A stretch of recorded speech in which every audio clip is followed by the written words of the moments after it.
Actually, here's the actual debate we have been waiting for. Something has to happen with Iran. There has to be some diplomatic bilateral communication there. No, what has to happen is the containment of Iran. History moves in one direction, right? Why? Because of time. Communism, Nazism, all of that was a regression from what was happening at, for example, the beginning of the 19th century and the 20th century. In what way? Do you think that today Donald Trump knows that he lost the election? Absolutely.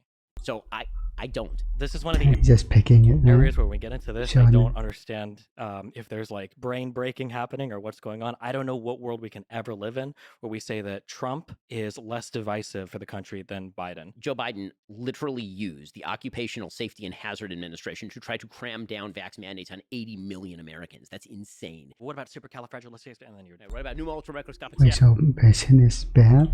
Or the science terms. Yeah, exactly. Or what about the 7,000 letter thing that's from part of biochem? I got my education in the Soviet Union, so we just did math. We didn't learn any of this. That's why you're a useful person. Does body count matter?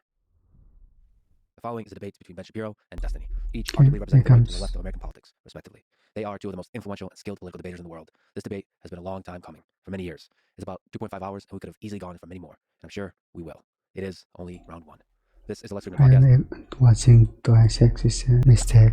Ben, you're conservative. Destiny, you're a liberal. Can you each describe what key values underpin your philosophy on politics and maybe life in the context of this left-right political spectrum? You want to go first? Yeah, so I think that we have a huge country full of a lot of people, a lot of individual talents, capabilities, and I think that the goal of government, broadly speaking, should be to try to ensure that everybody's able to achieve as much as possible. So on a liberal level, that usually means some people might need a little bit of a boost when it comes to things like education.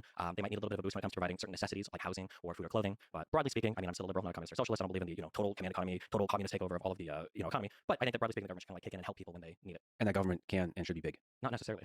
I notice when liberals talk about government, especially taxes, it seems like they talk about it for taxes' sake or bigness sake. So people talk about taxes sometimes like a punishment, like tax the rich. I think taxing the rich is fine insofar as it funds the programs that we want to fund. But Democrats have a really big problem. And there's also interest. Demonizing success or wealth, and I don't think that's a bad thing. I don't think it's a bad thing to be wealthy, to be a billionaire, or whatever, as long as we're funding what we need to fund.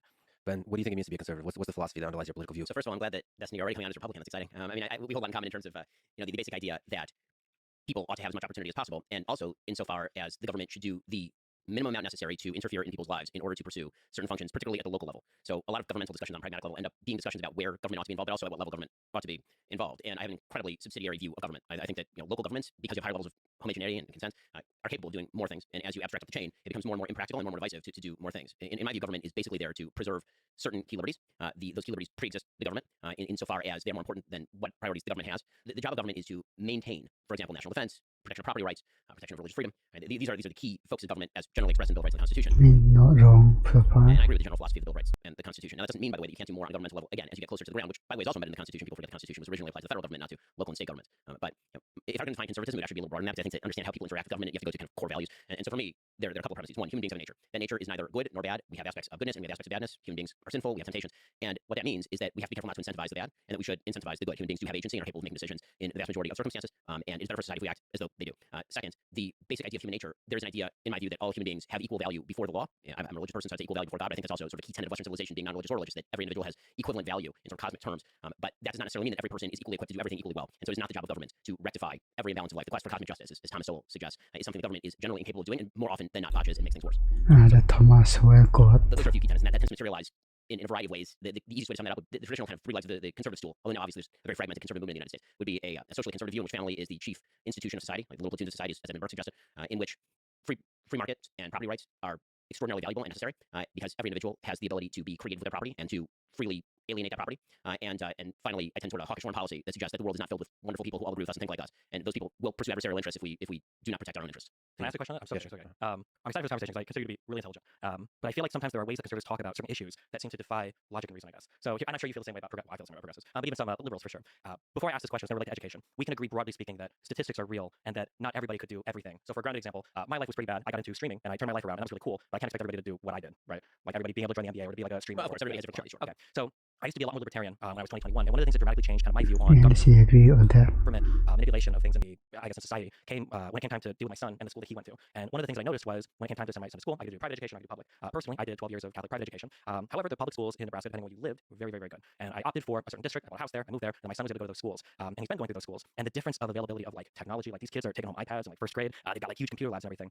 Do you think that there is some type of, I don't want to say I mean, injustice, of course, the rest is getting more resources. fairness, because I'm not even looking at it that way, just pragmatically. That there might be children that are in certain schools that if they just had better funding or more access to technologies and things available to them, that those kids would become more productive members of society. That with like a little bit of help, they could actually achieve more and do better for all of society. So I think that on the list of priorities, when it comes to education, the availability of technology is actually fairly low on the list of priorities. Sure, the Meaning two things that- I've heard are food availability and I think air conditioning. I think are the two biggest ones. But sure. I mean, the biggest thing in Low. terms of education itself, not just the physical facilities that we're talking about, would actually be two-parent family households. Sure. Communities that have fathers in them is actually the number one, decisive according to Roland Fryer and many studies on this particular topic. And the idea that money alone, the investment of resources, is the top priority in schooling is belied by the fact that LAUSD, which is where I went to school when I was younger, they pour an enormous amount of money into LAUSD. We're talking about tens of thousands of dollars very often per student, and it does not result in better schooling outcomes. And so when you say, if we could give every kid an iPad, would you give every kid an iPad? The question is not, if I had a replicator machine from Star Trek, would I give everybody an enormous amount of stuff? Sure, I would. Every resource is finite, every resource is limited. You have to prioritize what are the outcomes that you seek in terms of the means with which you are seeking them. And so again, I think that the question is I quibble with the premise of the question, which is that again, the chief injustice when it comes to education on the list of injustices is lack of availability to technology or that it's a funding problem. I just don't think that's the case. Sure, and I can half agree with you there, but I don't think any amount of changes in the schools will create two-parent households, right? We can't bring it. I totally agree with you. So that's why I think that the fundamental educational problem is not in fact a schooling problem. I think that it pre-exists that. Sure,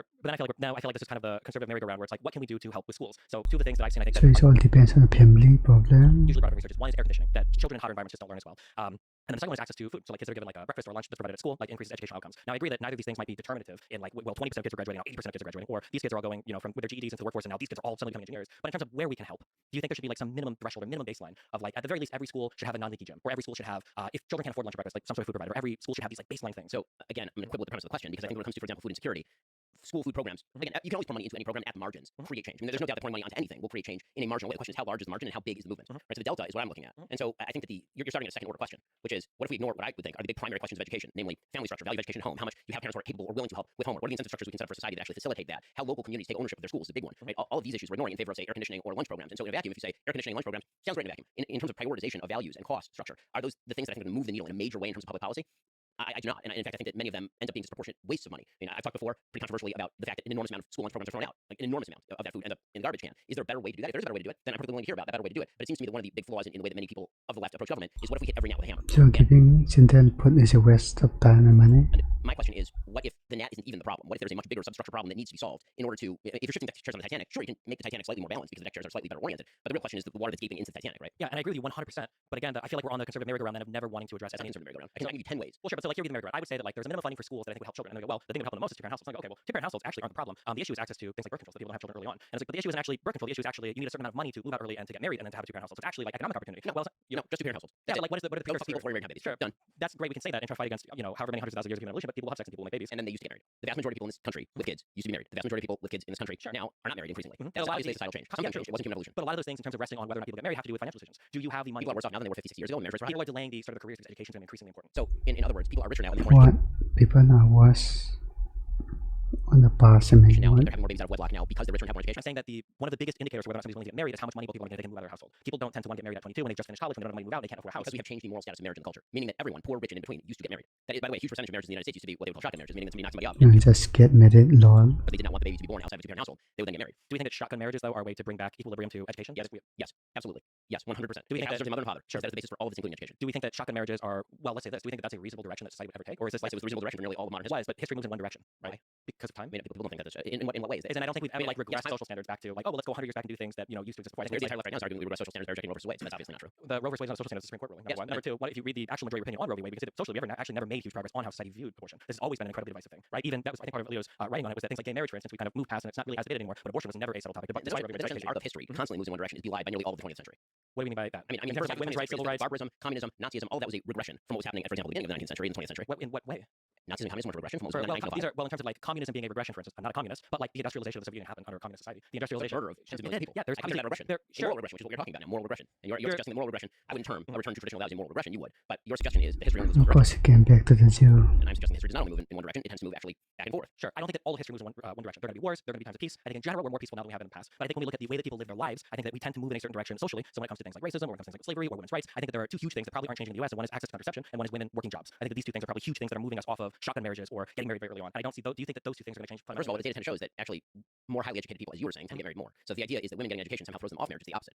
Usually those women not are educated. getting shotgun marriages. What? That is not true. Having children Now you're shifting the topic. My topic was how to get more people married. And then you suggested that higher levels of education are delaying marriage and making it less probable. And what I'm telling you, because this is what the data suggests, is that actually as you raise up the educational ladder, people tend to be married more than they are lower down on the educational ladder. If you're a high school graduate, you're less likely to be married than if you're a postdoc. I agree with you, but that's because one of the biggest precursors to getting married is having like a level of economic stability. So people get more educated, they obtain this economic stability, and then they're in a more comfortable position to explore more serious There's relationships. another confound there. I mean, the confound is that people in stable marriages tend to be the children of stable marriages. And there's only one way to break that cycle, which is to create a stable marriage. And that is something that is in everyone's hands. Again, this notion that it is somehow an unbreakable, unshatterable barrier to get married and have kids. I don't understand where this is coming from. Why is that such a challenge? I don't think it's unbreakable or unshatterable. Kids are expensive though. The What? initial point was for school, if we could provide a minimum level of educational stuff for children, that'd probably be good. But when we retreat back to, well, it has to be the families that are fixed first, fixing families is a multivariate problem. I'm fine within my local community. We all vote. Again, I suggested there's a difference between local community and federal. I'm fine in my local community voting for school lunches or air conditioning or whatever it is that we all agree to do, because the more local you get, the more homogeneity you get in terms of interest, and the more interest you have in your neighbors. All that's fine. I'm part of a very, very solid community, and our community gives to each other. We have minimum standards of helping one another. All that's wonderful. When it comes to the actual problem of education, what I object to in the political sphere, and this happens all the time, is everybody is arguing on top of the iceberg about how we can move the needle 0.5 percentage points, as opposed to the entire iceberg melting beneath them, and we just ignore that and pretend that that's just, sort of the natural consequence of things. The arc of history suggests that people are never going to get married again. Well, I mean, actually, the arc of history suggests, realistically speaking, is that the people who are not getting married are not going to be having kids.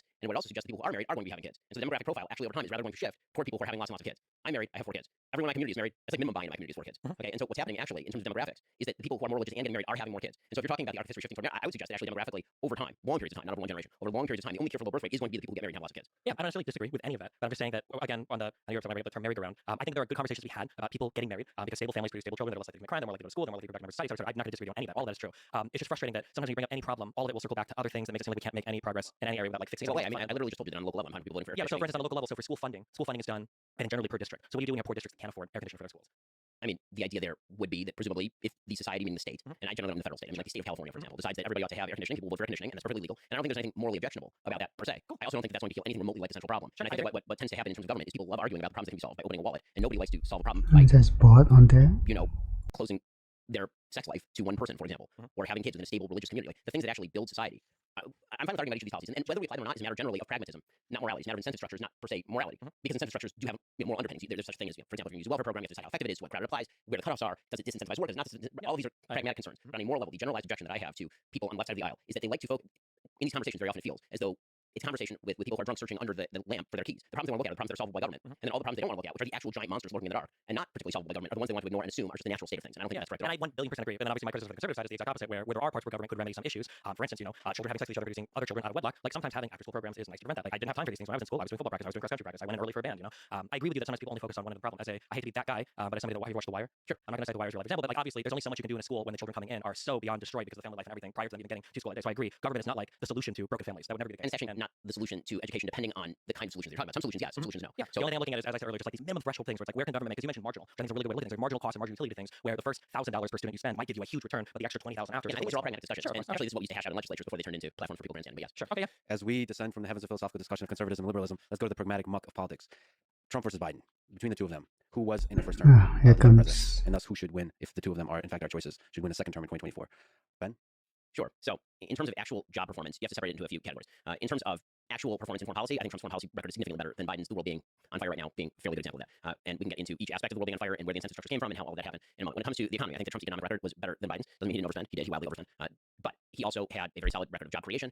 A huge percentage of the gains in the economy went to people on the lower end of the economic spectrum. Oh, that is unfair. Actually, the gross income to the average American was about $6,000 during his term. The unemployment rates were very, very low before COVID. Economy was terrible at Trump's. You What? almost have to separate the Trump administration sort of before COVID and during COVID, because COVID obviously is sort of a black swan event, the most signal change in politics in our lifetime. And so, governance during COVID is almost its own category, which we can discuss. But in terms of foreign policy, in terms of domestic policy, I think that Trump was significantly better than Biden has been, and that's on the upside for Trump. On the downside for Biden, obviously you're talking 40-year highs in inflation, you're talking about savings being eaten away, you're talking about everything being 20, 30% more expensive. You're talking about massive increases to the deficit, even at a rate that was unknown under Trump. The deficit under Trump raised by about a little under $1 trillion every year up until 2020. Again, 2020 was COVID year, so everybody decided that we're going to fire hose money at things. But then Joe Biden continued to fire hose money at things in 21, 22, and 23. That obviously is, in my opinion, bad economic policy. And then you get to the rhetoric, and you get to the stuff that Donald Trump says. And as I've said before, my view is that on Donald Trump's epitaph, on his gravestone, it will say Donald Trump, he said a lot of shit. I think that Donald Trump does say a lot of things. I think that is basically baked into the cake, which is why everyone who's bewildered by the polls is ignoring human nature, which is at the beginning, when you see something very shocking, it's very shocking, and then if you see it over and over and over and over for years on end, it is no longer shocking, it's just part of the background noise like tinnitus. It just becomes something your brain adjusts for. And so do I like a lot of Donald Trump's rhetoric? No, and I never have. Do I think that that is just positive as to his presidency? No, I do not. When it comes to Biden, again, I think he's underperforming economically. I think his foreign policy has been really a problem. Even the things I think he's done right are, I think, band-aids for things that he created by doing Just Weasley answering. and when it comes to his own rhetoric, you can argue that it's waiting on a curve because Trump was coming in with such wild rhetoric that just maintenance of that wild rhetoric doesn't really change the baseline.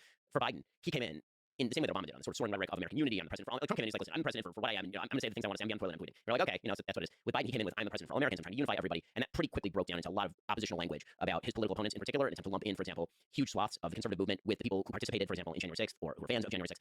You know, the sort of lumping in of everybody into MAGA Republicans who wasn't personally signed on to an infrastructure bill with him. That sort of stuff I think has been truly terrible. I thought his Philadelphia speech was truly terrible. And again, I think that you do have the problem of he is no longer capable of, certainly rhetorically, unifying the country when every speech from him feels like watching Nick Melinda walk across a volcano on a tightrope. It really is like you're just sort of waiting for him to fall. I mean, it's sad to say. I mean, the other day he was speaking for what was in effect his campaign kickoff, and this is in Valley Forge, and I mean, Jill rushed up there, like as soon as he was done, Jill rushed up there, you know, like she'd been shot out of a cannon to come and try and guide him away so he didn't become the Shane Gillis Roomba. And you know, that's not really, you know, let's put it this way, it's not quiet the soul to watch Joe Biden rhetorically. Again, it's a different problem than Trump's problem, but that's my analysis.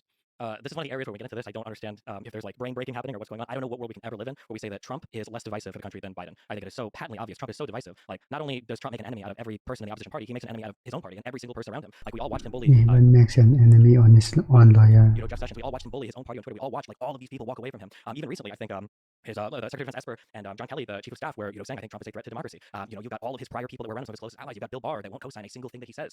You've got all these people that he used to work with that all say Trump is a horrible, evil person. He's ineffective as a leader. He doesn't accomplish anything, and he didn't. You know, to say that Biden has failed at bipartisanship when, you know, we've gotten the CHIPS Act, we've gotten the IRA, we've gotten the ARP, we've gotten the bipartisan infrastructure bill, we've got like all this major legislation that is working in this historically divided Congress, as opposed to Trump that got us tax cuts and deficit spending. I don't understand where we ever are in this world where Biden is somehow more divisive than Trump. Even the speeches that Ben is bringing up, they always bring up. I remember that one. I think we might have even done an episode. The one speech that Biden gave, where at one point that like the background is red, and that's all the speech I referenced. Yeah, like, oh my God, it's over. This is the end. And then meanwhile, you got Donald Trump, you know, coming into office saying things like, if you burn the flag, you should have your citizenship revoked, or talking about MSDNC, that I'm going to investigate every single one of these media organizations for corruptness. I'm going to open the libel and defamation laws. I'm going to take all these guys. The plate one is just insane. You've got this weird Project 2025 stuff where is it John Paschal, I think, is talking about, you know, we're gonna investigate all these people, and we're gonna try to throw crimes on all these people. Trump is like the most divisive president I think we've ever had, in at least in my lifetime of being an American citizen. And the rhetoric from him is just, it's on a whole other level in terms of the demonization of political opponents. I mean, this is a guy that's known for giving his political opponents bad nicknames, right? Like, that's what Trump does. You know, like, it's funny, but even as a resident of Florida, if Florida had another natural disaster, do you think Trump would withhold aid? Because you had, I think that was one of the few nice things that DeSantis actually said about Biden, was like, hey, listen, you know, when the buildings collapsed in, I think it was Miami Beach, yeah, that, you know, for the hurricane stuff, that Biden was there. He was saying, if you guys need aid, however many billions, you can have it. Meanwhile, Trump, I think, was threatening to withhold federal funding from blue states that wouldn't, I think it had to do with the National Guard stuff, the deployment of the National Guard, that they weren't like doing enough for the riots. And Trump was threatening to withhold aid from some of these blue states. Yeah, Trump is literally the most divisive person in the world. I don't see how on any metric he is ever succeeding in the divisive category. In terms of the economy, I do think it's funny that Republicans are keen to say that, like, well, we can't really grade Trump, you know, post-COVID, because obviously COVID messed everything up, which is fair. But pre-COVID, what did Trump do? Yeah, he did deficit spending, tax cuts. He presided over historical interest rates, and an economy that was already like blazing past the final years of Obama. We were posting all-time highs in all the stock markets from 2013 onwards. You know, unemployment rates were falling. Now under Biden, unemployment rates are even lower than they were under Trump. But it sucks that for Trump we can say, well, we can't really hold him accountable for 2020. That was COVID. Well, all we have for Biden is post-COVID. We don't have any pre-COVID Biden, you know, economy. And it was the same thing for Obama too, coming in right after the housing collapse as well. And it sucks that Republicans are able to walk out of office, you know, having burned the entire American society to the ground economically, and now we've got to try to evaluate, okay, well, what did Obama do during his first 2 to 3 to 4 years, just trying to recover from where the housing crash left it? And then we look at Biden now, who's trying to recover from COVID, and now we're grading him on a totally different scale than what Trump is being graded on. Yeah, that sucks. I think. We comment on the foreign policy. On the foreign policy, I'm gonna be honest. I am very liberal. I'm very not progressive. I'll probably come off as more hawkish than others because I'm not a big fan of this. Which also, if Ben agrees, like, I think people like Trump are going to be the most dovish isolationist people ever. They don't want to do anything internationally. They just want to, you know, protect America, be at home, protect our economy, don't do anything internationally. Which is why he's constantly undermining NATO and constantly, you know, attacking all the European Union and, you know, cheering on the UK for Brexiting away from the EU. I think that being said, I think that Biden's done a phenomenal job when it comes to foreign policy. I think that the coalition building was so important for Ukraine, Russia, and I'm so happy that he decided to go to our European allies, our NATO allies, and try to build a coalition of people to help Ukraine, so that wasn't only the United States. Personally, especially after doing a whole bunch of research, I do tend to side with Israel over Palestine and a lot of the Israeli-Palestinian conflicts. I'm glad that Biden, while remaining a staunch defender of Israel, is trying to rein in some of the more aggressive posturing towards the Palestinians in the Gaza Strip. I'm proud that Biden said, hey, listen, we're going to delay some of these attacks. Hey, listen, we are going to allow humanitarian aid here. Hey, listen, we are going to try to, you know, not kill as many Palestinian people down there, while still, you know, signaling that he would be a staunch supporter of Israel in the conflict, assuming the civilian casualties don't go too high. For foreign policy, I mean, blemishes. I mean, the biggest one you can give to Biden is Afghanistan and the pull out there. But man, are we going to talk about, you know, the Inspector General report that says one of the biggest reasons why the Afghanistan pull was so disastrous? Yeah, that was a good pullout. The Doha Accords, where Donald Trump headed talks that didn't even include the Afghanistan army. I mean, like, these were disasters. Like when Biden took office, we had 2,500 troops left in Afghanistan. Like, what was the options even afforded to Biden at that point? Obviously, you've got the abandonment of Kurds in Syria, you know, for the Turkish armies to lay waste to. I talked Iran and North Korea, although I'm not sure where that would land on those. But yeah, that's a broadly. That's a lot from both. You want to pick something we disagree with here? Well, I mean, there's a lot. So I mean, so I want to ask a few questions on each one of these. Yeah, sure. So let's talk about divisiveness for a second. So there's no one who can make a case Donald Trump is not divisive. Yeah. Of course, he's incredibly divisive. It's a given. Do you treat Biden's rhetoric with the same level of seriousness that you treat Trump's rhetoric? Or I try to put that the other way around. Should we treat Trump's rhetoric with the same level of seriousness as Joe Biden or say Barack Obama's rhetoric? I'm going to try to be concise. Broadly speaking, especially in studying Israel, Palestine, and Ukraine, Russia, I try not to take politicians at their word, because sometimes they just say stuff. I understand that. But broadly speaking, I'm going to look at the rhetoric and the actions, and I am going to grade them the same. So yes, I would hold Biden and Trump to the same standard. Right. So my feeling is, in this one area where, for clarification, we're going to have a division, is that I, of course, don't treat Trump's rhetoric in the same way that I treat Biden's or Obama's. He's utterly uncalibrated. He says whatever he wants to at any given time, and it doesn't even match up with his policy very often. Can I ask you, like, for our head of state, our chief executive, shouldn't rhetoric be arguably one of the most important things that he does? I mean, the answer would be yes. And now I've been given a choice between a person who I think in calibrated ways says things that are divisive and a person who in uncalibrated ways says things that are divisive. And so the evidence that Joe Biden is divisive is every poll taken What? since essentially August of 2021. He is, by all available metrics, incredibly divisive. A huge percentage of Americans are deeply unhappy, not only with his performance, but don't believe he's a uniter. That's just the reality. And that may just be a reflection. I mean, honestly, we may be putting too much on Trump or Biden personally. It may just be that the American people themselves are rhetorically divided because of social media, and social media can, in fact, be a cesspool. And one thing that I would ask you about that, though, Sure. is I agree, especially with the favorability, but sometimes when I look at these polls, when you start to disaggregate them by party, I wonder if it's actually, is Biden historically divisive, or I'm trying to think of a really polite way to say this, the people that like Trump worship Trump. I don't know. Like, one of the most prescient things that Trump could have probably ever said was that I could kill someone on Fifth Street and nobody would hold me accountable. So is it really that Biden is historically divisive, or is it that every single Trump supporter will always say that Trump is great? No, the reason I would say that Biden is in fact historically divisive is because Republicans felt much more strongly about Barack Obama than Joe Biden actually. But they didn't feel strongly about Trump as they did about like Romney or McCain,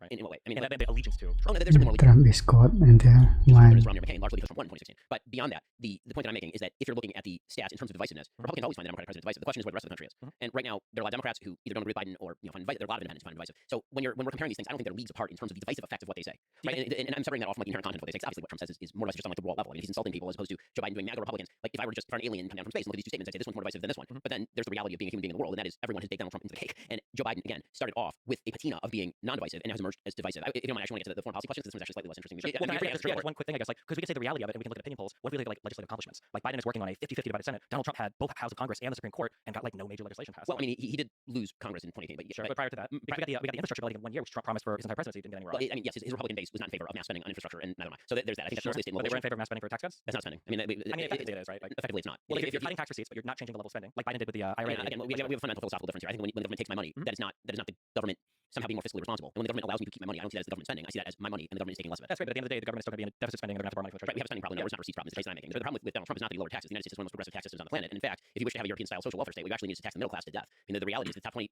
of the American population pays literally all net taxes in the United States after state benefits and all of this. So if you actually wanted to have the kind of social welfare state that many liberals seem to want to have, like Northern Europe, for example, you'd actually have to tax people who make $40,000, $50,000, $60,000. And I want that. I agree with that. So how do you explain the lack of legislation? I mean, if he's like such a uniter, because I think the Republican Party itself is quite divided, and I think that Trump's. But isn't that his job? He's the head of the Republican Party. He's the Republican president of the United States. I mean, again, I don't think that Joe Biden has passed wildly historic legislation. The infrastructure bill was the largest, like, so here's if you're a Republican, Glazing, only bills that you can get consensus on tend to be bills that either that let's be real about this, that are tax cuts because as you would, I think, agree with. When it comes to polling data, Americans constantly say they want to cut the government, and then the minute you ask them which program, they have no idea what they're right, exactly. And so it's much harder to come up with a bill to cut things than it is to come up with a bill to add things. Which is why spending was out of control under Trump as well. But there's some Republicans who still don't want to spend on those things, right? So inherently, the task that this goes back to the first question, the task that Republicans think government is there to do is different than the task that Democrats think that government is there to do. So the way that the very metric of success for a Democratic president versus a Republican president, namely, for example, pieces of legislation passed, as a Republican, one of my goals is passing no legislation because I don't actually want the government involved in more areas of our life. I want to ask a couple questions on the foreign policy. Sure. Yeah. Okay. Wait. Real quick. So, for instance, like Donald Trump wanted to punish China, and he wanted to bring microprocessors manufactured in the United States. Biden did that with legislation with the CHIPS Act. You talk about like spending being out of control, and I mean, I can agree with that. I think anybody that looks at numbers has to agree with that. But why not pass legislation like the Inflation Reduction Act, which is at least like spending neutral, right? Like, why are there not bills where Donald Trump could take? Well, I mean, first of all, I think whenever the government says something spending neutral, it rarely materializes that way. That is not going to be a spending neutral bill. Sure, but there's a difference between like at least they say it's spending neutral versus to say $500 billion bill over like 10 years. Well, again, I don't see a tax cut as a matter of spending neutrality. The problem is they keep spending, not that they are allowing you to keep the money that I earned and they did not earn. But okay, so then just to understand, so if somebody just did massive like reductions in tax receipts, so tax cut, but they didn't change spending at all, you wouldn't consider that like an increase in deficit spending or out of control spending. You would just say they're just tax cuts. The opposite. I would consider it wild. I would consider it a wild overspending. Okay, meaning then was it under Trump then when he did the tax? I mean, the deficit spending by the way under Biden is way worse than it was. Of course, but we're in post-COVID, right? COVID ended effectively, and you live in Florida. COVID effectively ended in the state of Florida by the middle of 2021. Yeah, I mean, even if you're a vaccine fan, by like April, May of 2021, there was wide availability of vaccines, whether or not you like the vaccines. Yeah. And at that point, we were done. I agree. Like we're in a post, like how many trillions of dollars have been dumped in worldwide that are like leading to inflation, right? The inflation is like a worldwide issue right now because of the economy shutting down for a year or two. It's not like those effects are gone in 1 year, right? COVID might be gone, but the after effects of all the stimulus spending, the unemployment, The everything else. definition of inflation is too much money chasing too few goods. Pouring more money on top of that makes for more inflation. That's what it does. Sure, I agree. But like there's also the definition of when do you deficit spend is when economies are headed for recessions, right? Rather than when economies are doing really well, like the we're under Trump, he was deficit spending. Whereas Biden can at least make the argument that I ought to be deficit spending because the economy is headed for potential recession. Right? COVID doesn't exclude any spending. I don't think that the economy was actually headed for recession. In fact, if you look at the economic statistics. The economy is downpour in that time. What? No, they're still saying that there's like a recession coming, right? Right, but that was largely because of the after-tax inflation. Meaning, if you inflate the economy, what you're going to end up doing is bursting a bubble, and then when that bubble bursts, you'll get a recession. And that was the basic idea, right? The question was whether you're going to get a soft landing. But if you actually look at, for example, the employment statistics or the economic growth statistics in the United States, what they look like under the last year's Obama and then Trump, and this is what the chart looks like. It looks like this, and then it hits March of 2020, it looks like that. Yeah. And then by like September, it bounces back up, right? It's a V-shaped recovery, and then it starts to peter out. Sure. Because of the American Recovery Plan, right? That Biden did as well. I mean, 4 million jobs. Yeah. No, I'm not going to attribute to that because the rates of growth in job growth from September, October, November were actually very similar to the rates of job growth after Joe Biden took office. What you see is actually kind of a straight line. I mean, what the chart looks like. In any case, okay, so on the foreign policy stuff, this is getting abstruse, but on the foreign policy stuff. So the questions that I have with regard to Biden on foreign policy, very, very simple question. Do you think that the situation in the Middle East is better now than it was under Donald Trump? Probably. That's a hard one. The factors that I'm making right now are like obviously you've got the Israel-Palestinian war that's going on right now, which is kind of bad. But like broadly speaking, I'm not sure how much that affects the Middle East as much as like the collapse of Syria. 2013 Syrian civil war sent millions of immigrants throughout all of Europe, which was under Obama and continued under Trump. Trump didn't do anything to alleviate any of the Syrian civil war. Why did Syria end up as a preserve of Russia again? How did Syria end up as a preserve of Russia? Yes, why did it end up being essentially a client state of Russia? I know that Putin enjoys access to the ports down there. I don't know. I mean, the reason is because Barack Obama suggested there was a red line that would be drawn in the face of chemical weapons use. Bashar Assad then used chemical weapons in Syria, and Barack Obama was unwilling to then essentially create consequences for Syria in the form of any sort of Western strike, and so instead he outsourced it to Russia. This is 2013, 2014. Sure. So there might be some hesitancy after like seeing how Libya ended up that maybe us like intervening. Libya? Yeah, I mean, like, so What does that have to do with anything? I mean, It might have been like a mistake learned. the Like, main thing is that actually the Middle East, I mean, just historically speaking, was historically good under Donald Trump. I mean, it's very difficult to make a case that either before or after Trump were better than during Donald Trump. I mean, the Syrian. I don't think that Trump contributed to the Syrian situation improving much. I think a lot of. ISIS, which was I mean, ISIS has been getting wrecked by the Kurds in Iraq, by every single person, by Assad's army, by Putin, by Turkey. Literally everybody was fighting against ISIS at that point. There's fighting violence, and then the Trump. I mean, you get credit for when you're president, presumably. I mean, things got better with ISIS under Trump. I mean, yeah, they did. I mean, things got worse with ISIS under Obama. For sure. He called them the JV squad, Sure. and then they became not the JV squad. Yeah, but I don't know if ISIS is originating in Syria and Baghdadi, and all the growth of that is necessarily Obama's fault. I know that we like to say that Obama created ISIS. I don't know if you say that. I've heard that saying a lot. I think that's a little bit simplistic. I don't think that when looking at like actions that presidents have taken, the biggest criticism I have for like Middle Eastern policy is I think the Doha Accords were a disaster. I think that's like one of the biggest blemishes that we have right now. I would also argue that moving the embassy to Jerusalem was also kind of silly and arguably contributed to some of the conflict we see right now. No, I'll argue precisely the opposite, especially given the fact that after the movement of the embassy to Jerusalem, the Abraham Accords continued to sign and actually expand. And that if Donald Trump had been elected, I have no doubt in my mind that Saudi Arabia would now be a part of the Abraham Accords. In fact, it was basically pre-negotiated. And then when Joe Biden took office, Joe Biden took a very anti-Saudi stance on a wide variety of issues. The biggest single effect in the Middle East of Joe Biden's presidency, and again, I agree with you that not every foreign policy issue can be laid at the hands of a president. Joe Biden's main approach to the Middle East was very similar to the Obama approach, which was the Middle East was chaotic under Obama and chaotic under Biden. And that was to alienate allies like Saudi Arabia and Israel, and instead to try to make common cause or cut deals with Iran. What that did is incentivize terrorism from Iran. What we're watching in the Middle East is Iran attempting to use every one of its terror proxies in the Middle East, and it was specifically launched in an attempt to avoid what Biden actually was trying to do, which was good, which was after 2 years of failure with Saudi Arabia, try to bring them into the Abraham Accords, right? That was what was burgeoning at the end of last year. And Iran saw that, and Iran decided that they were going to throw a grenade into the middle of those negotiations by essentially activating Hamas. Hamas activates Hamas, commits October 7th. Israel, as a sovereign nation state, has to respond to the murder of 1,200 of its citizens and the taking kidnapping of 240. Israel has to do that not only to go after its own hostages and try to restore them, but also to reestablish military deterrence in the most violent region of the world. Hezbollah gets active on Israel's northern border. Hezbollah is an Iranian proxy. They get active on the northern border. The Houthis in Yemen get active. These are all the only reason all this is happening is because Iran is doing this, right? And not just that, they're threatening That was kind of reductive statement. global shipping. Sure. You're talking about the effects of global supply lines, which I totally agree had a major inflationary effect on the economy thanks to COVID. Right now, the cost of shipping is nearly double what it was just a few weeks ago, and that is because a ragtag group of Houthi barbarians are attacking international shipping and forcing everybody to stop using the Bab el-Mandeb Strait instead of going around the Cape of Good Hope in Africa. All of that is the result of the fact that Joe Biden reoriented the United States in the very early days in favor of a more pro-Iranian stance. He pointed to Robert Malley to negotiate the Iran deal, who, as it turns out, was using proxies. Many of his aides were actually taking money from Iran. The Biden administration, literally one of their first acts was to delist the Houthis as a terror organization and sanctions against the Houthis. These are all moves that Biden made very early on. They were disastrous moves. But when it comes to domestic policy, I think he hasn't been nearly as damaging. Sure. So just a couple of these things. So one of the big things that threw the Middle East into disaster was what we are all traumatized by now was the Iraq invasion from the Republican president. Sure, that, right? Sure. The deposition of Saddam Hussein and everything that followed after probably contributed more to the growth of ISIS and the destabilization of that entire region, probably more than anything else. I think that prior to Bush, for Clinton, even at the beginning of Bush's presidency, we were on some kind of road to normalcy with Iran, which I think has to happen whether we like them or not. Until Bush, for whatever reason, decides to throw Iran into the axis of evil. And we were on road to normalcy with Iran in the 1990s. We do in the wait what? That we were on road to normalcy with Iran in the 1990s. My understanding is that from the late 90s and prior to the axis of evil labeling of Iran, that there was going to be some path forward to where we could start to normalize relations with them. I find that very difficult to believe, and I don't see a lot of it. I think we just disagree on that. Sure, okay, yeah, we can disagree on that. I know that the after effects, just a quick note, the after effect of Iraq, what was the most devastating was the increase in power of Iran. I agree, yeah, because of the destabilization of Iraq and Iraq not having a government there that was functional for at least a decade. And it was a Sunni government, right? Originally, it was Sunni government. Disbanding the Sunni army was one of the worst things that the Bush administration did. All the former parties, all horrible under Republican president. But that probably contributed more to ISIS, to the growth of power in Iran, maybe even to the destabilization of Syria, probably more than anything that Obama did. Also, when we look at Iran funding people in the region, I don't disagree with that as well. I think Iran is the number one instigator of bad guy things right now in the Middle East. Iran, the IGC, I supported when Donald Trump killed Soleimani. I think that was a great thing. I think that Iran is a major problem. However, I don't know if the path forward is constantly being a belligerent to Iran or trying to figure out some road to normalcy. I don't know if the collapse of Iran or the destruction of that country, considering how unpopular the ISIL even is there, like the citizens of Iran, I don't think are big supporters of the government there. I feel like moving on a path where, let's do our nuclear inspections. We had that Iranian nuclear deal that Trump pulled out of. Let's do nuclear inspections. Make sure you're not on the way to nuclear weapons. Let's unfreeze some funds. Let's move in some direction where we get on a good term with you. I feel like that's the most important thing that needs to happen in the Middle East. As much as people like to look at the Abraham Accords, who cares if what was it? Bahrain, I think Oman, I think UAE, Morocco. the UAE and Morocco, yeah, or something like all of these people, even Saudi Arabia, already have like de facto normalization with Israel anyway. They're all trading. No, I mean, to pretend that anybody even 15 years ago would have been talking about normalization in Saudi Arabia and Israel is insane. They were already on that path. They had already been they're already de facto trading partners with each other. They've already been collaborating. It's a wild claim that Israel and Saudi Arabia were going to normalize 15 years ago. 15 years ago might have been a wild claim. That's after Turkey, after Jordan, and then in the past like 20 years of like economic relations and ties with each other, all the leadership in the Middle East, and you'll agree with this, look at Israel and they go, okay, well, we got Palestinians who, God bless them, do nothing, and then you've got Israel, which is on a region with no natural resources, somehow become like an economic giant. They're going to trade with, their population is educated, they have military power.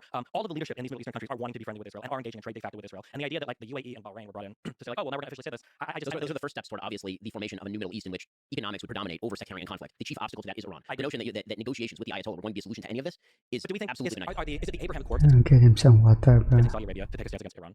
No, they're already fighting with each other, right? I don't think Abraham Accords move us any closer towards any type of real peace in the region. What has to happen is something has to happen with Iran. There has to be some diplomatic bilateral communication there. No, it has to happen between him and Iran, which was what was taking place with the increased normalization with the Sunni Arab world and Israel combined with significant economic sanctions. The notion that there's this far-fetched notion in foreign policy circles that diplomacy can sort of be wishcast out of thin air. That if you sit around a table, that you can always come to an agreement with somebody. The Ayatollahs do not have common interests with the United States. They do not. And this idea that they are willing to take money in exchange for example, some sort of peaceful acquiescence to Israel's existence is obviously untrue. Hasn't that been the case though? That you've had a region with tons of sectarian violence for a long time, and then finally Turkey was like, you know what, this isn't worth it. The United States paid them a lot of money. They had conversations with Israel. You know what, the economy, the economic gain. But the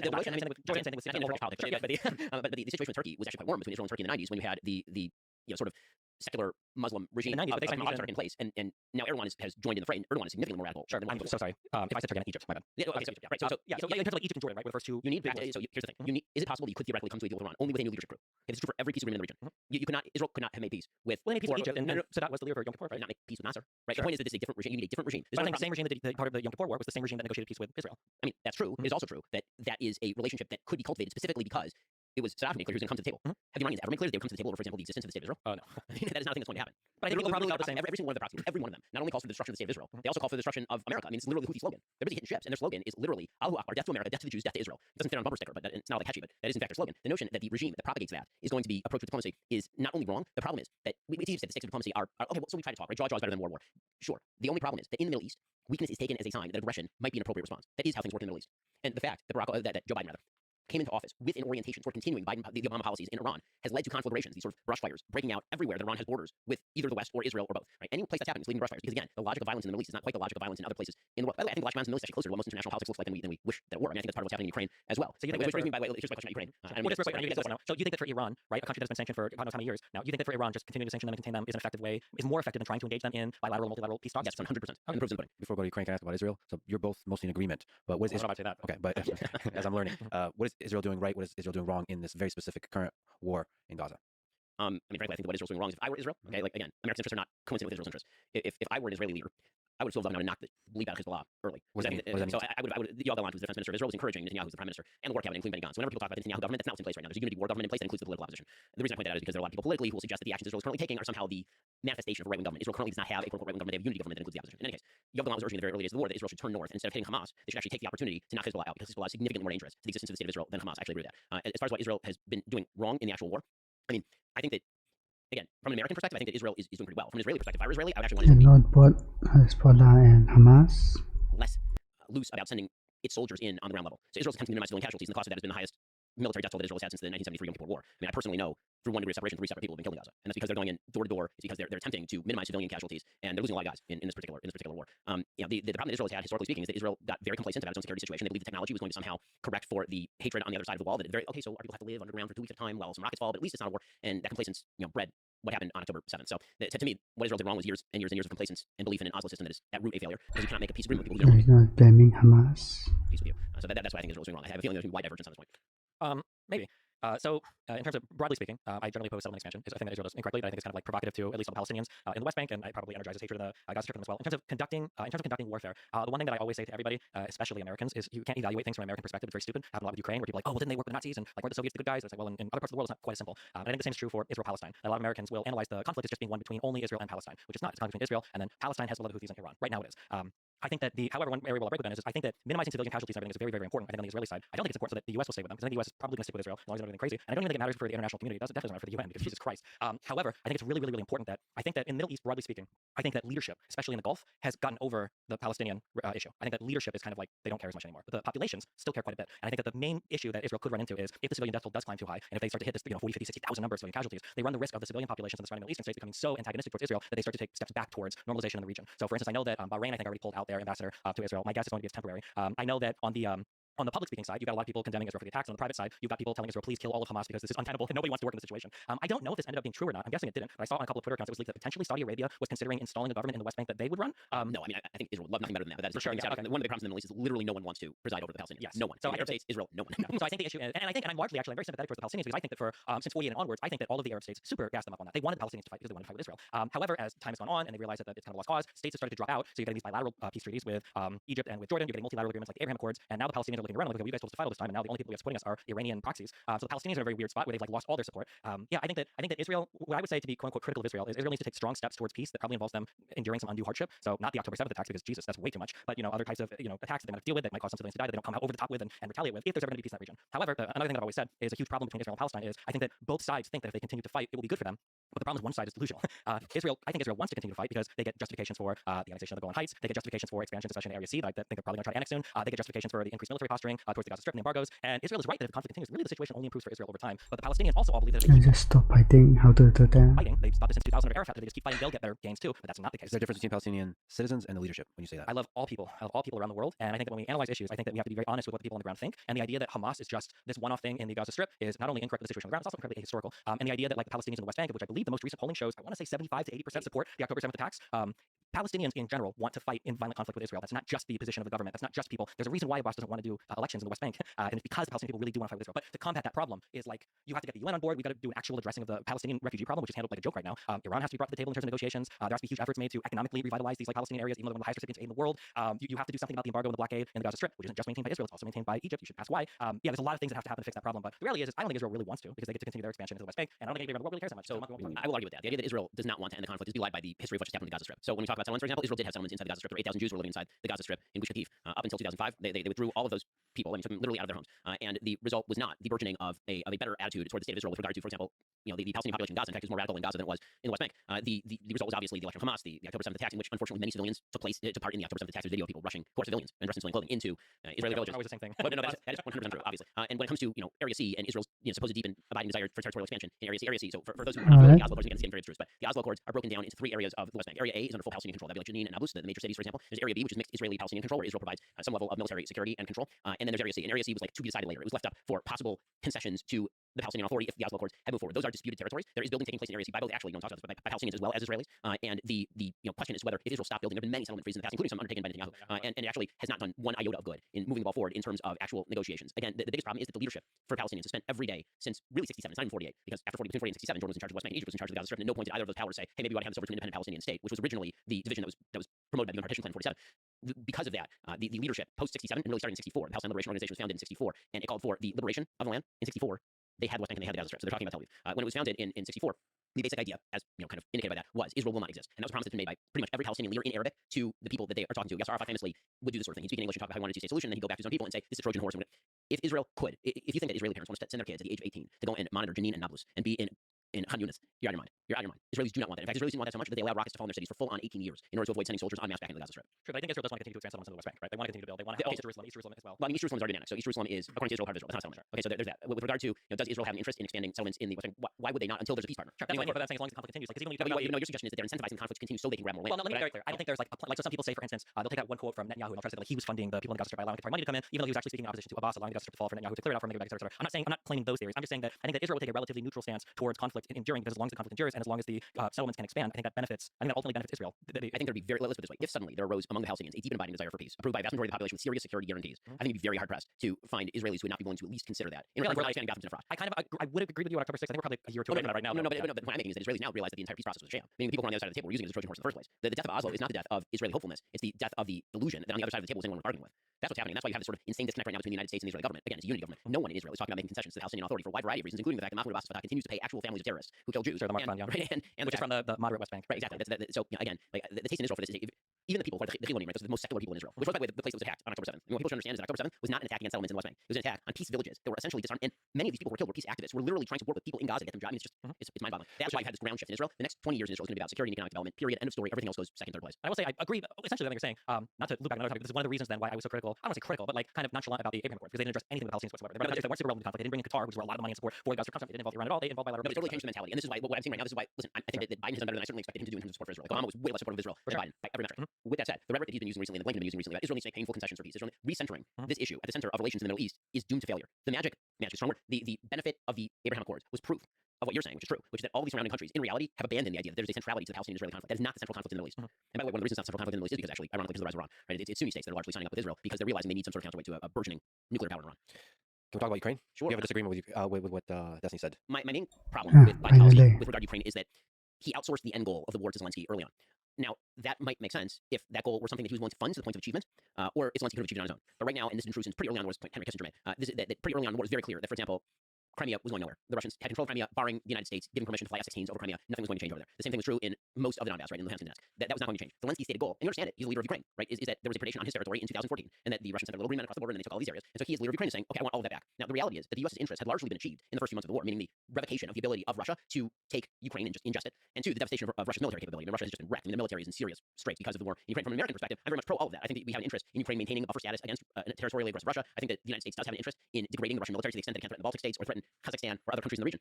The problem I have with Biden's strategy is, as always, I think that it's muddle, and I think muddles tend to end with misperceptions. War tends to break out and maintain because of misperception. Misperception of the other side's strength, the other side's intentions, and all the rest. People misperceive what's going to happen. They say, I'll cross that line and nothing will happen, right? This is what Putin thought. He thought, I'll cross that line, they'll greet me as a liberator, and because the United States just surrendered in Afghanistan, essentially, they won't do anything, and West is fragmenting, because NATO's fragmenting, and all the rest of this, and obviously he was wrong on all the scores. The problem for Biden is that as with virtually everywhere, no end line was set. And so it came out recently, it was widely reported that actually there was a peace deal that was on the table in the first few months that Putin was on board with that basically would have ceded Luhansk and Donetsk and Crimea to Russia in return for solidification of those lines, American and Western security guarantees to Ukraine, right? Ukraine would formally join NATO, but there would be security guarantees to Ukraine. We're ending up there anyway. It's just taking a lot more money and a lot more time to get there. And do you think Trump would have helped push that peace? Yes, and I think that Biden actually did Zelensky a bit of a disservice because Zelensky knows where this war is going to end. It's not going to end with Luhansk and Donetsk and Crimea in Ukrainian hands. It's just not going to, and he knows that. What actually, in my opinion, Zelensky needed Still glazing Trump. was for Joe Biden to be the person who foisted that deal upon him, so that he could then go back to his own people and say, listen, guys, I wanted all those things, but the Americans weren't willing to allow me to have all those things. And so we did an amazing job, we did a heroic job in defending our own land. We devastated the Russian military, even though no one expected us to, but we can't get back those things because it's unrealistic to get back those things because America basically, they're a big funder and they're the ones who want the deal. Instead, what Biden said, and this was reported in the Washington Post last year, the Biden administration said, we're going to fight for as long as it takes with as much as it takes. And when they were asked